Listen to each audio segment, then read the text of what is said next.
Sign the papers, Arthur. It's time to go. My daughter-in-law, Chloe, said it like she was ordering takeout. Cold, casual. My son, Ethan, just stood there staring at the floor. Their plan was simple. Ship me off to a nursing home and steal the house I built. But as they were about to find out, old mechanics don't just fix broken things. Sometimes we break them too. If you're listening to this, subscribe and let me know where you're watching from. It helps to know I'm not alone in this crazy world. Let me back up and tell you how I ended up standing in my own living room, less than 24 hours after my son's wedding, being evicted by the bride. The champagne flute felt wrong in my hand, too delicate, too fragile. My hands are rough, stained with 30 years of grease and oil from my auto shop. They're made for wrenches and engines, not fancy crystal. But yesterday was Ethan's wedding day, my only son. I stood in the back of the ballroom. It was huge, a palace. Ethan was spinning Chloe, his new wife, under a spotlight that probably cost more than my first car. The music was loud, too loud. My rented shoes pinched my feet. The whole thing felt like a show, and I was just a spectator in my own life story. It was extravagant, obscene, really. Ice sculptures of swans melted slowly on tables piled high with seafood. A live band played jazz. Flowers were everywhere, suffocating the room with a heavy, sweet smell. It smelled like money. My money. I knew Ethan didn't have this kind of cash. He's a manager, steady job, sure, but not ice swans and live bands steady. I had asked him about it once, weeks ago. We were standing in the driveway. He was admiring his new BMW, another thing he couldn't afford. Ethan, I said, nodding at the car. The wedding, it seems big. He stiffened. He wouldn't look at me. A tell he'd had since he was a kid. When he knew he was lying, "Don't worry, Dad," he'd brush me off. His smile was too bright, too forced. Chloe's got connections. We got amazing deals. It's handled. He lied. I knew he was lying, but I didn't want to push it. I didn't want to believe my son was capable of such deceit. I was wrong. The amazing deals were coming from my pocket. My shop, my savings. It started small. 6 months ago. A little help with the venue deposit, Dad. Just until my bonus clears. Then it was the caterer. Then the florist. Then the BMW lease payment. The bonus never cleared. The requests kept coming. I gave it willingly. He was my son. I wanted him happy. What else was the money for? I thought I was investing in his future. I didn't realize I was funding my own destruction. I built my business from nothing. Blood, sweat, and gears. It put food on the table.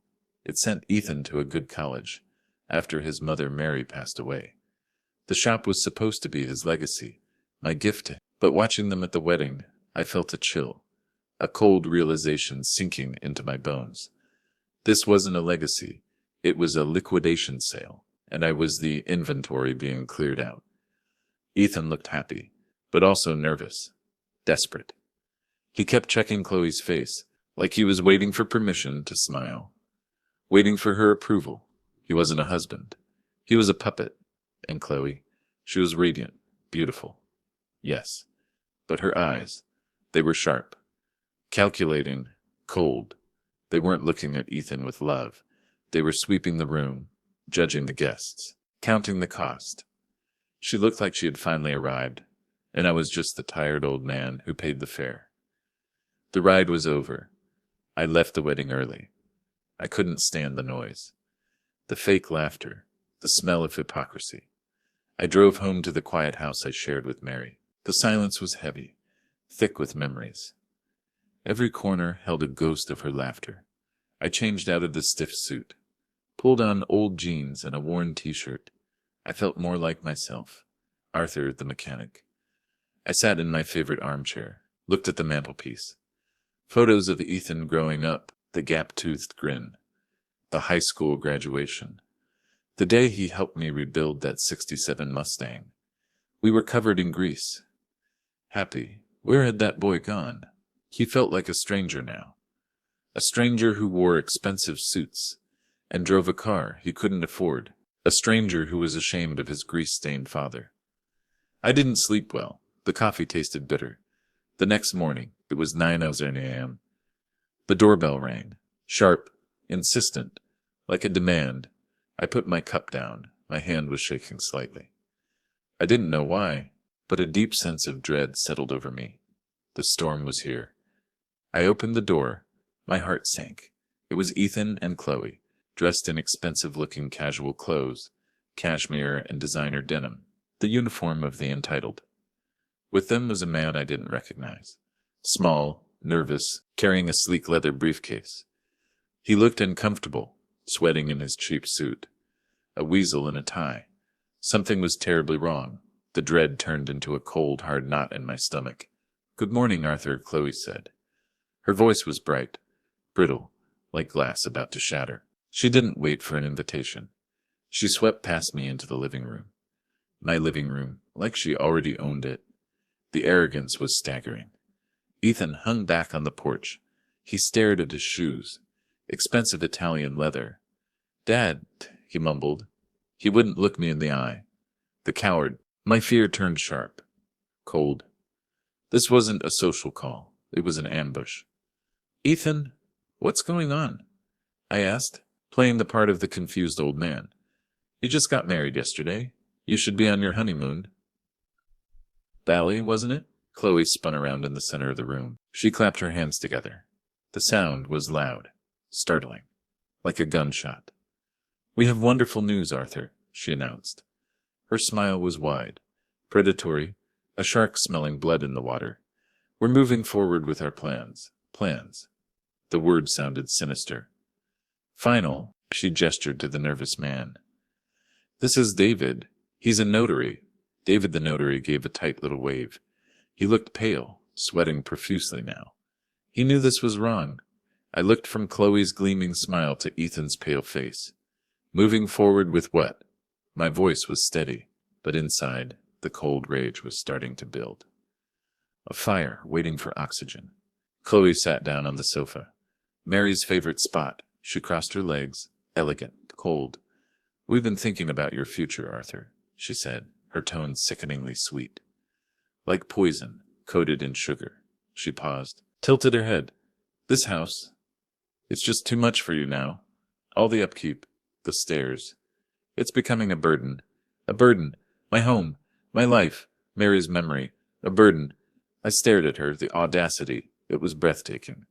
"This is my home," I said, my voice low, dangerous. "I built this house with Mary. I'm not going anywhere." She ignored me. She was on a script. A script designed to erase me. "You deserve to relax," she continued, her voice dripping with fake sympathy. "You've worked so hard. We found the most beautiful place for you should be Maple Creek Retirement Village. They have an opening today. It's very exclusive. Maple Creek, a nursing home, an expensive prison where old people wait to die." The air left my lungs. I couldn't breathe. The walls of the house, filled with memories of Mary's laughter, seemed to close in on me. They were getting rid of me, discarding me like a used part. "It's lovely," she continued, oblivious to my shock. "Activities, prepared meals, nurses on staff. It's much safer for someone your age." Safer. The word stung. They thought I was weak, helpless, broken. "We're taking you this afternoon," Chloe said. Her voice was flat now. The sweetness gone. This was business. But then she added something that chilled me to the bone. The ultimate violation. "We've already packed your essentials." Packed? They had gone through my things. My bedroom, my study, Mary's photos. While I was at the wedding, the violation felt intimate, disgusting. They had touched my life, erased it, boxed it up before I was even gone. I looked at Ethan, my son, my blood. He was staring at the floor, his hands jammed deep into his pockets. A coward, complicit. "Ethan," my voice cracked. I let the pain show. It wasn't hard. "Is this true? Is this what you want, to throw me out like garbage?" He finally looked up. His eyes were filled with guilt and desperation, but he didn't deny it. He didn't defend me. "Dad, it's for the best," he mumbled, repeating the lines. Chloe had clearly fed him. "You haven't been yourself lately." He took a deep breath. "The shop is struggling. We worry about you being alone here. The shop, the excuse they were using, the problem they created." He paused. searching for more excuses. You fell last month, remember? I had tripped on a rug. A minor stumble. I hadn't even fallen. I caught myself on the doorframe, but they had twisted it, made it sound like I was falling apart. Incapable. We even talked to a doctor, Chloe interjected smoothly. Dr. Alistair. He agrees you need professional care. He's very concerned about your cognitive decline. Dr. Alistair, a name I didn't recognize. A doctor they had probably bought, a hired gun. They were building a case against me, and my own son was helping them. Anger surged through the shock. Hot and shot. It cleared my head. The fire ignited. The shop is struggling because you keep borrowing money from it. I retorted, my voice rising, roaring. Nearly $100,000 in the last year. Ethan flinched. He knew it was true. Money for the wedding, I continued, pointing a trembling finger at Chloe. Money for your condo deposit. Money for Chloe's investments. I spat the word investments. I knew what it meant. Designer clothes. Vacations. The BMW. My sweat. My blood. Chloe waved a dismissive hand. Her massive diamond ring caught the morning light. Blinding. Gordy, that's business, Arthur, she said coldly. We're here to simplify things. Simplify. A polite word for theft. Which brings us to the second piece of news, she said, smiling again. The first piece was the nursing home. What could be worse than that? I was about to find out. The betrayal was deeper than I thought. She nodded at David the notary. He flinched. He opened his briefcase, pulled out a thick stack of documents. The final nail in the coffin. Chloe stood up, pacing the room like a conquering general surveying the spoils of war. Her excitement was visible, tangible. We did it, Arthur, she announced. Triumphant. Did what? I asked, dreading the answer. The house, she beamed. It's a done deal. We got an amazing offer. Cash. Quick closing. They want possession today.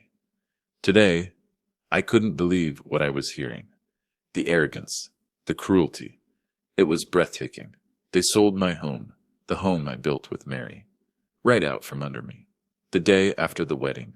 You sold my house, I said, my voice barely a whisper. You can't do that. My name is on the deed. It's my house. I thought I was safe. I thought the law protected me. I was naive.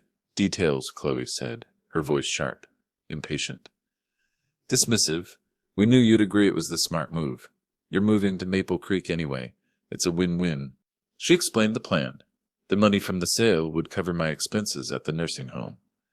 For a few years, maybe. The rest? It would help Ethan and her get established. Established. They meant rich. Rich with my money. Rich with my life. We just need your signature here, she said, pointing to the bottom line. To finalize the transfer. David is here to witness it. They had it all planned. A perfectly executed ambush. Get rid of the old man. Take the house. Take the money. They saw me as an obstacle. A problem to be solved. Not a father. Not a person. Just an inconvenience. A broken-down car to be towed away and crushed. I walked slowly to my armchair. Sat down. I needed time to think. I needed them to underestimate me. To believe they had won. They already thought I was just a grieving old mechanic. Confused. Weak. Unable to manage my own affairs. Good. Let them think that, for now. So, you want me to sign away my home, I said slowly, my voice sounding defeated, broken, the home I built with Mary. I looked at Ethan, hoping for a flicker of regret, a sign of the boy I raised. It's just bricks and mortar, Dad, Ethan said. His voice was hollow, empty, repeating Chloe's empty words. We're your family now. We're taking care of you. Taking care of me by throwing me out, by stealing everything I own. The betrayal cut deep, deeper than I thought possible. My own son, my own blood. Chloe's patience snapped. The mask of the concerned daughter-in-law was completely off. The greed and cruelty laid bare. We are making sure you are safe, she snapped. Now, Arthur, we need to get this done. The buyers are waiting. Sign the papers. She held out a pen. Expensive. Silver. The instrument of my own erasure.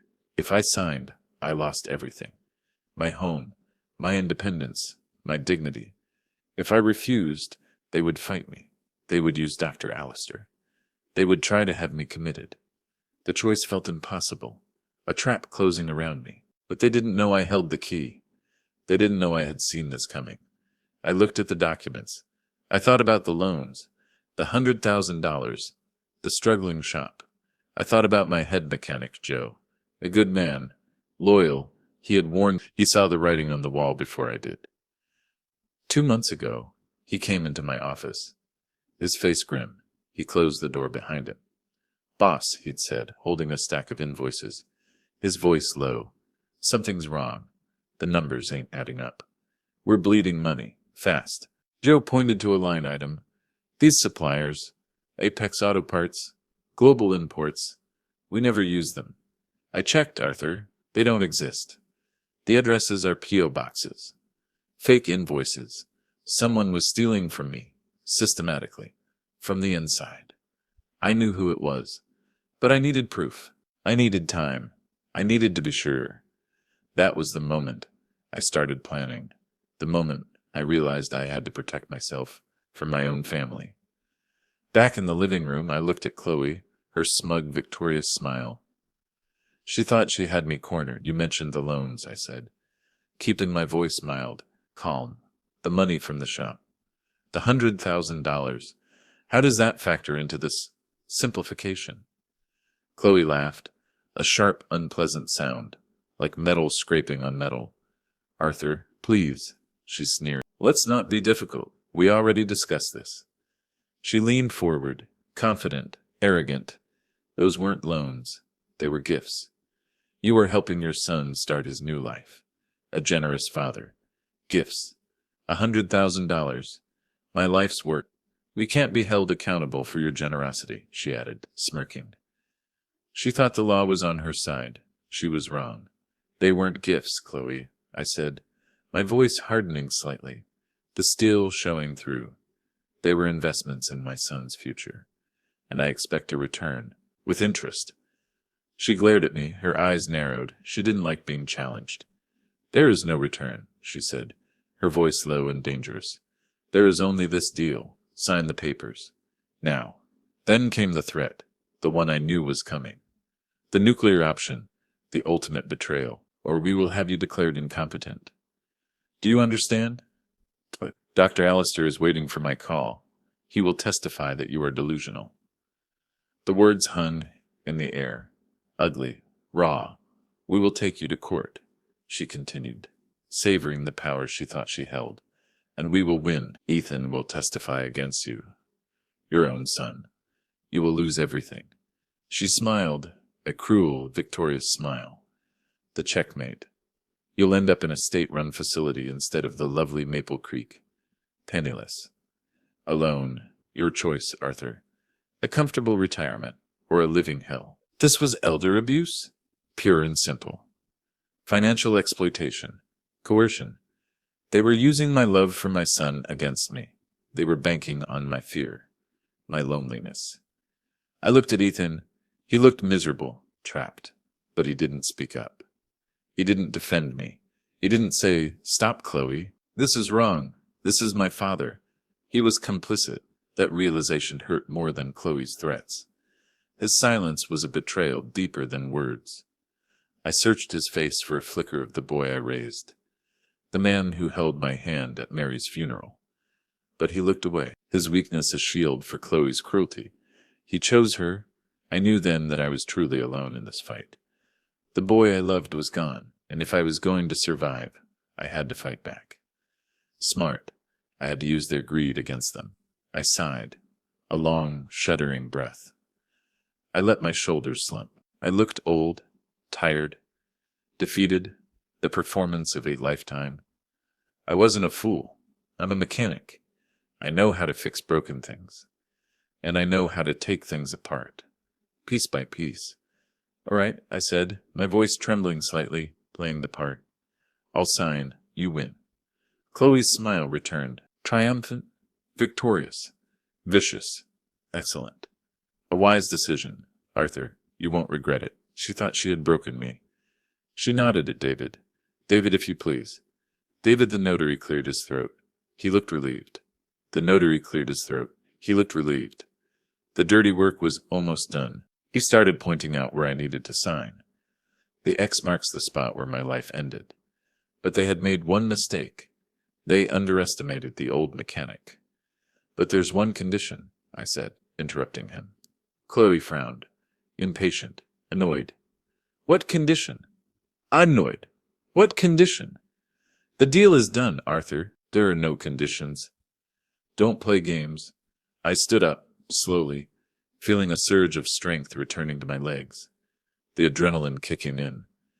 I was done playing the weak old man.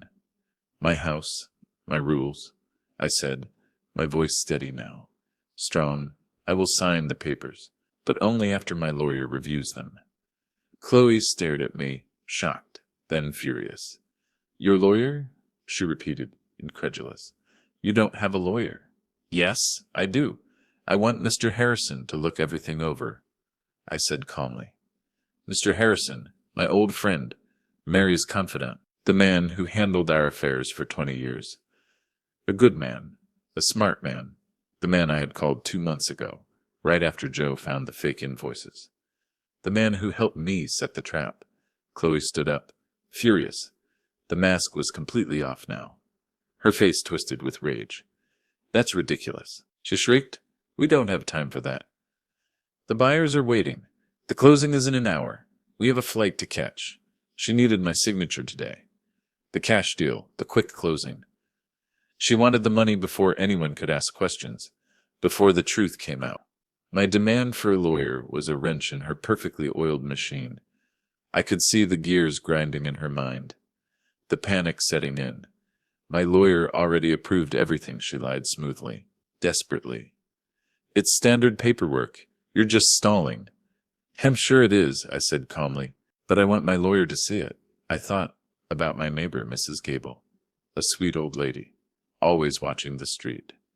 She had mentioned something last week that confirmed my suspicions, another piece of the puzzle. She pulled me aside while I was checking the mail.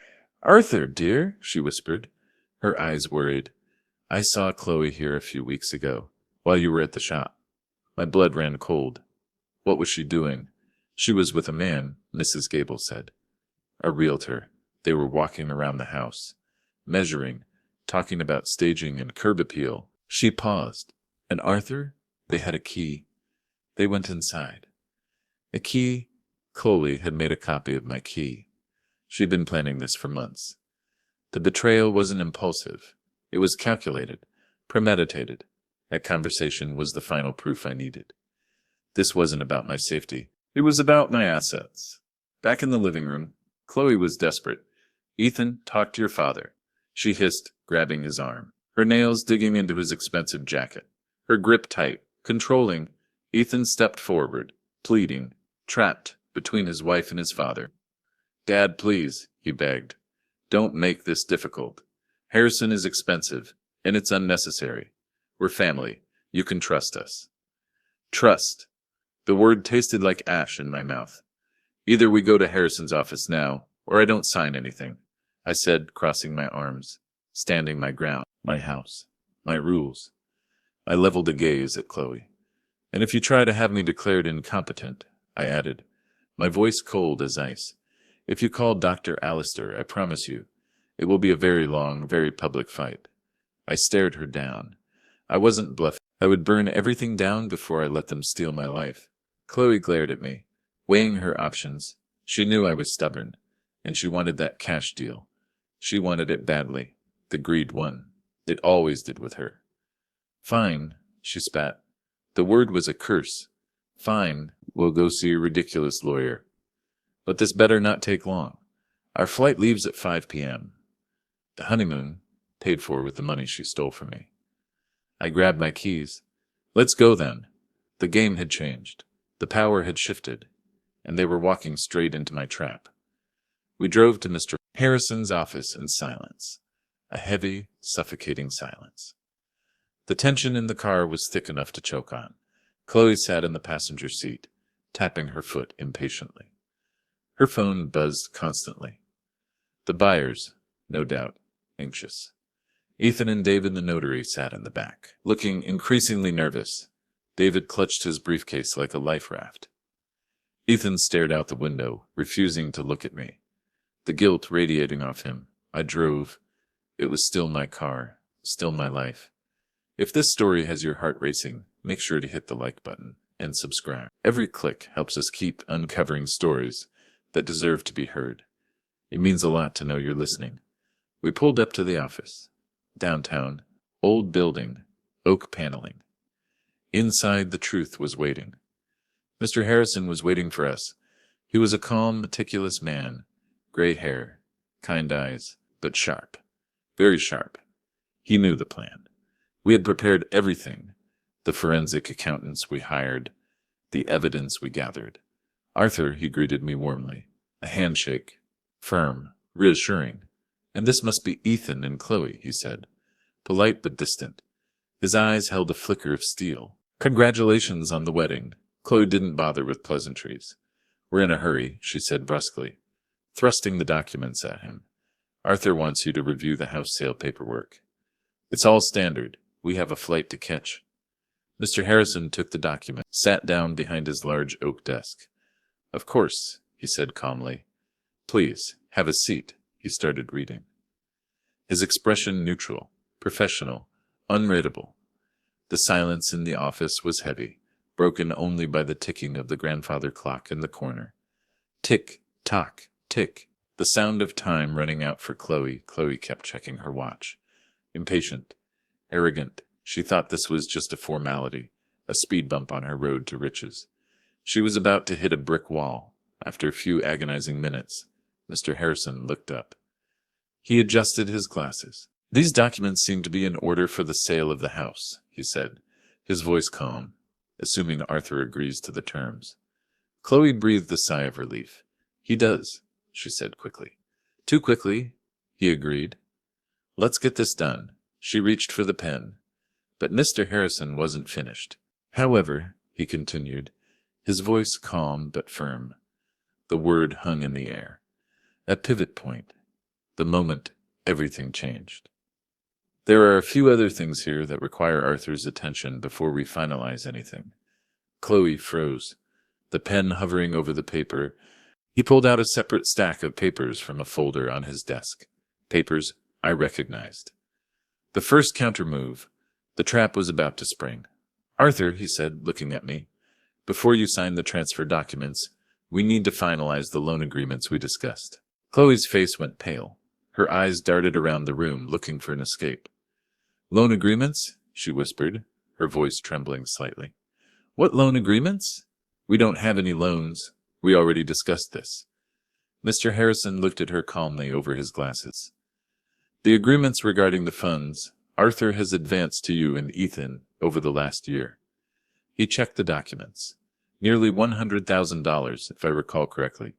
Meticulously documented. Those were gifts, Chloe shrieked, jumping to her feet, her composure finally breaking, the elegant bride replaced by a cornered animal, the mask shattered. He said so himself, she screamed, pointing a trembling finger at me. He was helping us. You can't turn gifts into loans. Actually, Mr. Harrison said, pulling out another file. Thick, intimidating. It contained copies of every check, every transfer, every transaction. Arthur has meticulous records, he said, his voice cold and professional. Every transaction clearly marked as a loan. Every check countersigned by Ethan, acknowledging the debt. Ethan stared at the file, his mouth open. He knew. He just chose to forget. He held up the new stack of papers, the loan agreements, legally binding, ironclad, and these documents, he continued relentlessly, stipulate that the debt is to be repaid in full, with interest, immediately upon the closing of the house sale. The $100,000 she thought was hers, the foundation of her new life. It was suddenly a debt she couldn't escape. Unless secured against the very asset she was trying to steal, they would be left with almost nothing. You can't do that, Chloe screamed, her face turning an ugly shade of red. That money is ours. We earned it. We deserve it. He owes us. Earned it. By lying, By manipulating, not according to the law, Mr. Harrison said sternly. His kind eyes turned hard. A loan is a loan, and Arthur has the right to call it in, and he is calling it in. Now. She looked at Ethan. Desperate. Ethan, tell them. Tell them. Those were gifts. Ethan just stared at the floor, silent, ashamed. But that wasn't the real trap. That was just the appetizer. The main course was about to be served, and it was devastating. And Arthur, Mr. Harrison continued, his voice turning grave. He looked at me. The signal. It was time. He paused. The silence stretched. The air crackled with tension. He looked directly at Chloe. Before you sign these, I need to confirm the details of the forensic accounting report. The words forensic accounting hung in the air like a thunderclap. The temperature in the room dropped 10 degrees.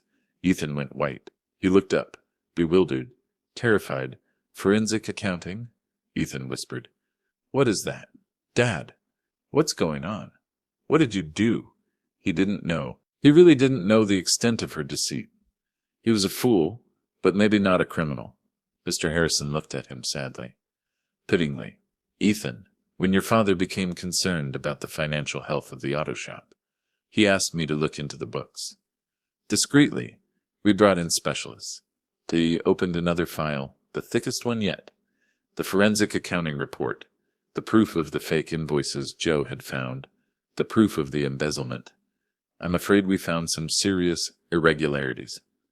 Mr. Harrison said, it appears that someone has been systematically draining the shop's accounts, inflating invoices, creating fake suppliers like Apex Auto Parts and Global Imports, and diverting funds to a private account. He looked directly at Chloe, the accusation clear in his eyes. Her eyes were wide with panic. She knew she had been caught. The game was over.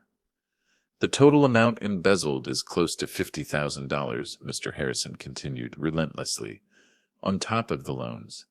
That's $150,000 total, $50,000 stolen from the business I built, stolen from me.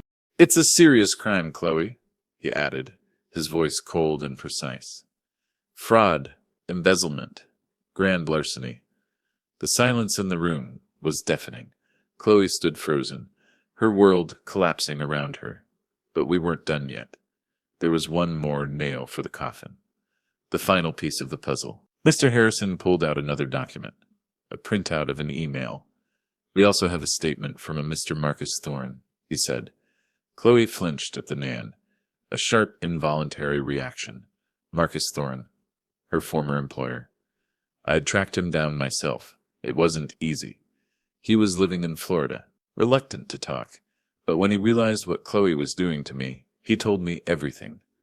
Mr. Thorne states that Chloe was fired from her previous job for financial misconduct. Mr. Harrison read aloud, his voice echoing in the silent room, specifically for embezzling funds from client accounts. She only avoided prosecution because her family intervened and repaid the money. He is willing to testify. Chloe's past had caught up with her. Her history of lies and deceit laid bare. She wasn't just greedy, she was a career criminal, a predator who preyed on the vulnerable. I watched as the realization dawned on Ethan. He looked at Chloe, the woman he had married just 2 days ago, the woman he had defended against his own father, the woman he thought he knew, the woman he had chosen over me. The betrayal was absolute, complete. You lied to me, Ethan said, his voice shaking. Tears welled up in his eyes. About everything. The business. Your job. Your past. He looked at me, his eyes pleading for forgiveness. You were stealing from him, from the beginning. You never loved me. You just used me. We did need the money. Chloe screamed, desperate, trapped, the walls closing in on her. Like a cornered animal, vicious. He was hoarding it, she shrieked, pointing at me again. He owed us. He has more than enough. He didn't deserve it. Deserve it. My life's work. My sweat. My sacrifice. He owed you nothing, Mr. Harrison said, his voice filled with disgust. He gave you everything, and you tried to steal the rest, and you failed. David, the notary, slowly backed away towards the door, his face ashen. He realized he had been an unwilling accomplice to a crime. I think I should go? he stammered. This seems like a family matter. I don't want any trouble. I didn't know about any of this. He was a witness to the attempted coercion. The fraud, his testimony would be crucial. You will stay and finish your job, Chloe ordered, pointing a trembling finger at him. Her voice was hysterical. She was spiraling, losing control. You are here to witness a signature. Sign the papers. Arthur, sign them now. She was delusional, still thinking she could salvage this. I will not witness fraud, David said, his voice surprisingly firm. He sat back down, looking terrified, but resolute. He chose a side, the right side. The side of the law. I looked at Ethan, my son, the boy I had raised, the man I had loved, the stranger sitting in front of me. Ethan, I said, my voice heavy with sorrow, the grief overwhelming the anger. Is this the life you chose? Is this the woman you married? Is this who you are now? He looked at me, his eyes filled with tears, shame, and a profound grief. He opened his mouth, but no words came out. He looked away, unable to face me, unable to face the truth of what he had become. That was my answer. He hadn't known about the embezzlement, but he had been complicit in the betrayal. He had chosen her over me, and now he had nothing. Chloe realized she was losing control, losing everything, the money, the house, the future. It was all slipping through her fingers. She lunged for the papers on the desk, the original house sale documents, trying to salvage something from the wreckage of her plan. A desperate, futile gesture. I'm taking these, she screamed. The deal is done. The buyers are waiting. You can't stop me. Mr. Harrison quickly pulled them out of her reach. Calm, efficient. The deal is not done, Chloe, he said firmly. Not until Arthur signs, and he will only sign the documents we prepared. The trap snapped shut. He placed the new documents in front of me. The revised house sale agreement, acknowledging the debt, ensuring the proceeds went directly to me, minus the embezzled funds, which would be frozen in her account, and the loan agreements, legally binding them to repay what they had taken. I picked up the pen. My hand was steady. The mechanic's hand. Precise. Sure. The hand that built a life. And the hand that dismantled a lie. Chloe watched, her face contorted in a mask of fury. You will regret this, old man, she hissed, her voice venomous. I will destroy you. I will take everything you have. I will sue you for defamation. Her threats were empty now, desperate, pathetic. You will die alone and penniless in the worst nursing home I can find. She spat. The mask was completely off now. This was the real Chloe, greedy, cruel, vicious, the woman my son married. The realization hit her then. A physical blow. I hadn't been a confused old man stumbling into her trap. I had been the one setting the trap all along, watching her greed consume her, waiting for the perfect moment to spring it shut. The power dynamic shifted, violently, leaving her exposed, vulnerable, defeated, and guilty. I thought back to the morning, her words echoing in my mind. Maple Creek Retirement Village. We're taking you this afternoon. The arrogance. The cruelty. I signed the documents. The scratch of the pen on paper was the only sound in the room, the sound of justice. I put the pen down, looked straight at her. The fear and anger I had felt earlier were gone, replaced by a cold certainty, a profound sadness. Perfect, I said, my voice calm. Let's stop at the police station first. They're very interested in what I sent them about you. I nodded at Mr. Harrison. He picked up his phone, dialed a number we had prepared in advance. Detective Miller, please, he said. It's Arthur Harrison's lawyer. Tell her it's time. He hung up the phone. She's on her way. Chloe's face went slack with shock. She realized it wasn't just about the money, the loans, the house. It was about the forgery, the embezzlement, the systematic abuse, the evidence from Joe, Mrs. Gable, and Marcus Thorne. It was about jail time. What did you do? She whispered, horrified, the reality of her situation finally crashing down on her, the walls closing in. The trap sprung shut. I protected myself, I said. I saw what you were doing, Chloe. I saw it months ago. I gave you enough rope to hang yourself. And you did.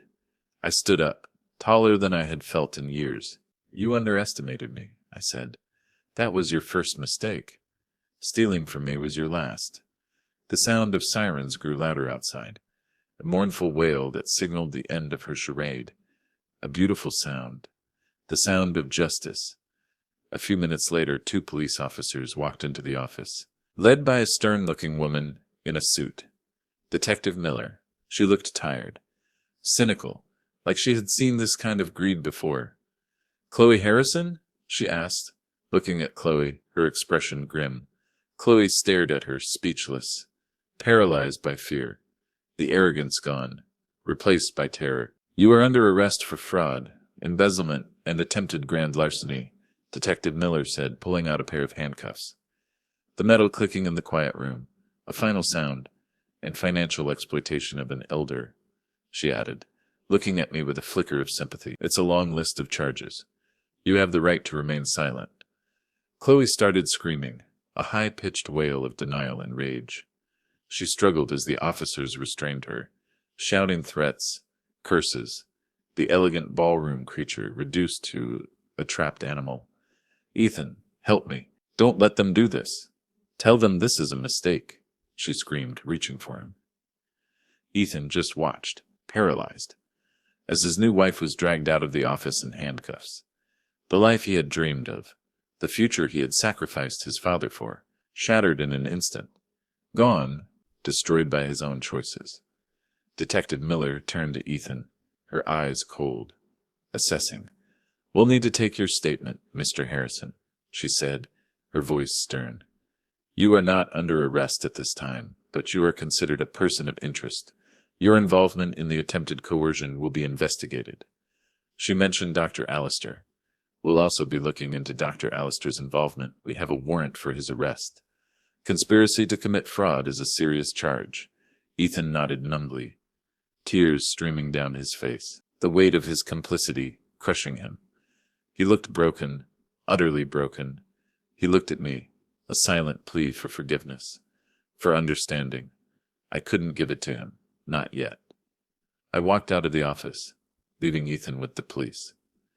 Mr. Harrison walked with me to my car. The fresh air felt good in my lungs. I could breathe again. The sunlight felt too bright. The world felt different, colder, sharper. Are you all right, Arthur? He asked gently, placing a comforting hand on my shoulder. I don't know, I said honestly. The exhaustion was setting in, the emotional toll of the betrayal heavy on my shoulders. I won the battle, I said, looking at the sky. But I think I lost the war. I lost my son. You did what you had to do, he said. You protected your legacy. Mary would be proud of you. Mary, I hoped he was right. I hoped she understood. I drove home, the silence of the car pressing in on me. The house was just as I had left it. Quiet, full of memories, but it felt different now, tainted, empty. The walls echoed with Chloe's threats. Ethan's silence. I sat in my armchair, the armchair where I had held Mary's hand as she faded. I looked at the photo of her on the mantelpiece, her smile warm, loving. What would she say? She would say I did the right thing. But her heart would be broken, just like mine. I had saved my home. I had saved my business. I had gotten justice. But the victory felt hollow, like an empty shell. Ethan didn't come home that night. He stayed at a hotel, unable to face me, unable to face the wreckage of his life. The aftermath was messy, public, humiliating. Chloe's arrest made the local news. The headlines were brutal. Black widow bride busted, elder abuse plot foiled. The charges were serious, the evidence overwhelming, the forensic accounting, the documented loans, David the Notary's testimony, the statements from Joe, Mrs. Gable, and Marcus Thorne. Her conviction was certain. She was sentenced to 8 years in prison. 8 years. Dr. Allister lost his medical license and faced 2 years for conspiracy. Justice was served, cold and sharp. But it didn't bring me peace. Ethan faced his own reckoning. He was cleared of criminal charges. The investigation determined he was unaware of the embezzlement. A fool, not a thief. But his willful blindness regarding the house sale and the loans was noted by the judge during Chloe's trial. The public shame was his sentence. The guilt consumed him. He lost his job. He filed for an annulment. The marriage lasted less than a week. An expensive, devastating mistake. He couldn't bear to stay in the town where everyone knew what had happened. What he had allowed to happen. He moved across the country, Seattle, trying to rebuild his life from scratch, starting over with nothing. But the heavy burden of his mistakes. We talk sometimes, maybe once a month. Brief, strained conversations, filled with the silence of things unsaid. The pauses heavy with regret. The distance between us, vast. The trust between us is broken. A fractured bone that might never heal properly. He apologizes every time. The words hollow, inadequate. I didn't know, Dad, he repeats. As if that excused his betrayal, as if ignorance absolved him of guilt. I loved her. I was blind. I forgive him, 'cause he is my son, and I love him. A father's love is a stubborn thing. That's the tragedy of it. I still love the boy he was, but I can't forget the look in his eyes when he told me the nursing home was for the best. I can't forget his silence when Chloe threatened me. I can't forget that he was willing to sacrifice me for her. I still live in the house on Elm Street. The auto shop is thriving again. The embezzled funds were recovered. The loans repaid from the sale of their condo. Joe is running the floor. I promoted him to manager. He deserved it. I hired a new mechanic to handle the books. A bright young woman named Sarah, sharp, honest. She shares my work ethic. My values. She reminds me of Mary. I still work there sometimes. The smell of grease and oil a familiar comfort. The sound of the engines a symphony of order and logic. In a world that often feels chaotic and cruel, but the silence in the house is heavy. I protected my assets, my legacy, the fruit of a lifetime of hard work. But I lost the only thing that truly mattered. My family. I looked at the grease stains on my hands, the stains that represented a lifetime of sacrifice, of love. I had built everything for my son. And in the end, my son helped try to tear it all down. A single tear rolled down my cheek. I didn't wipe it away. I had earned that tear. I had earned the silence. I had survived. And sometimes, survival is the only victory you get. But the cost was everything. Thanks for listening. Please rate our story in the comments. If you enjoyed it, don't forget to subscribe. Your support means a lot because your time matters.